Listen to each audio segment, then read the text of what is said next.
Hello दोस्तों, स्वागत है आपका हमारे चैनल पर।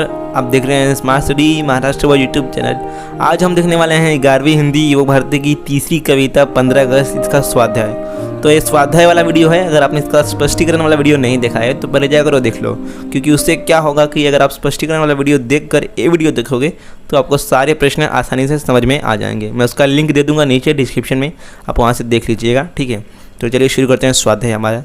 तो सबसे पहले है आकलन कृति। उसमें प्रश्न दिया है, संकल्पना स्पष्ट कीजिए, यानी कि जो शब्द है उसका आपको मतलब बताना है कि इसका मतलब इस कविता में है क्या।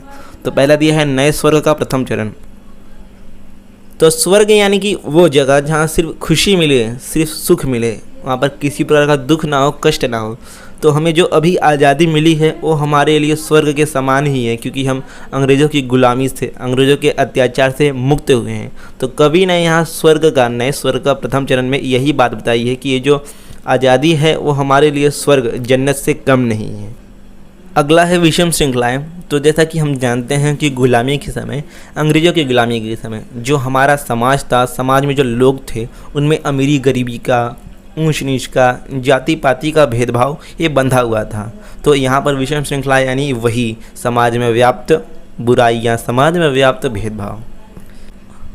अगला है युगबंदिनी हवाएं। तो युगबंदिनी हवाएं यानी कि हमारे देश के वो लोग जो अंग्रेज़ों के द्वारा सदियों से बंदी बनाए गए थे, सदियों से गुलाम बनाए गए थे, उन्हें बोलने पर भी पाबंदी थी, वो अपने मन का काम नहीं कर पाते थे। उन्हें कुछ भी करने से पहले अंग्रेज़ों की सहमति लेनी पड़ती थी, आज्ञा लेनी पड़ती थी। तो वो आज आज़ादी मिलने के बाद बहुत खुश हैं, वो आज आज़ाद हो गए हैं, आज़ाद परिंदे की तरह आसमान में वो उड़ रहे हैं। तो यहाँ पर युगबंदिनी हवाएं यानी वही हमारे देश के लोग जो सदियों से गुलाम थे, पर आज़ादी मिलने के बाद वो बहुत ही खुश हो गए हैं, आज़ाद हो गए हैं।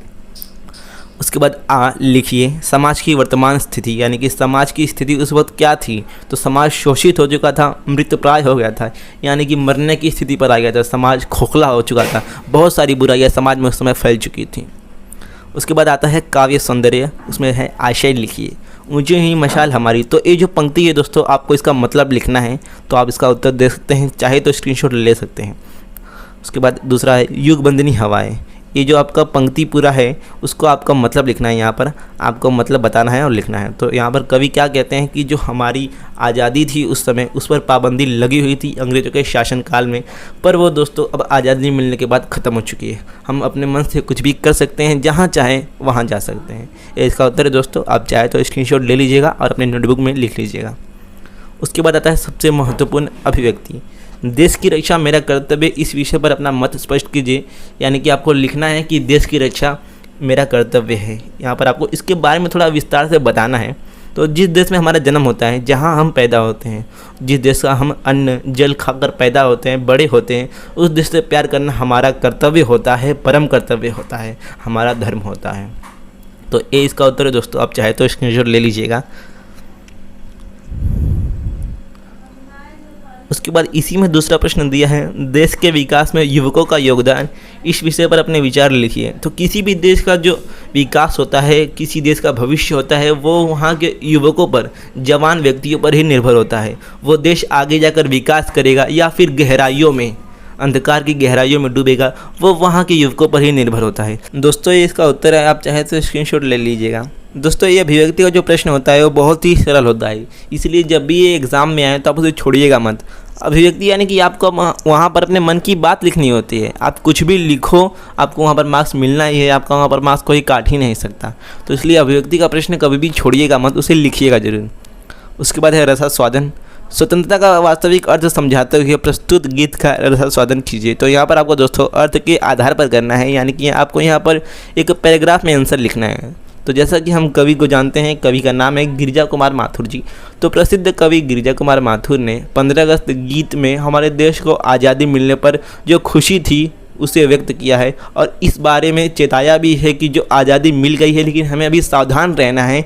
उन देश के जो शत्रु हैं, हमारे जो दुश्मन हैं, अभी भी छिपे हुए हैं हमारे बीच में ही, हमें उनसे सावधान रहना है। तो इसका उत्तर है दोस्तों। आप चाहे तो स्क्रीनशॉट ले लीजिएगा। और आखिर में दिया है साहित्य संबंधी सामान्य ज्ञान।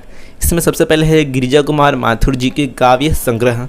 तो सबसे पहले है मंजीर, दूसरा नाश और निर्माण, तीसरा धूप के धान, चौथा शिलापंख चमकीले, पांचवा जो बंध नहीं सका, छठवां साक्षी रहे वर्तमान, सातवां मैं वक्त के हूँ सामने, और आखिर में दिया है तार सप्तक के 2 कवियों के नाम।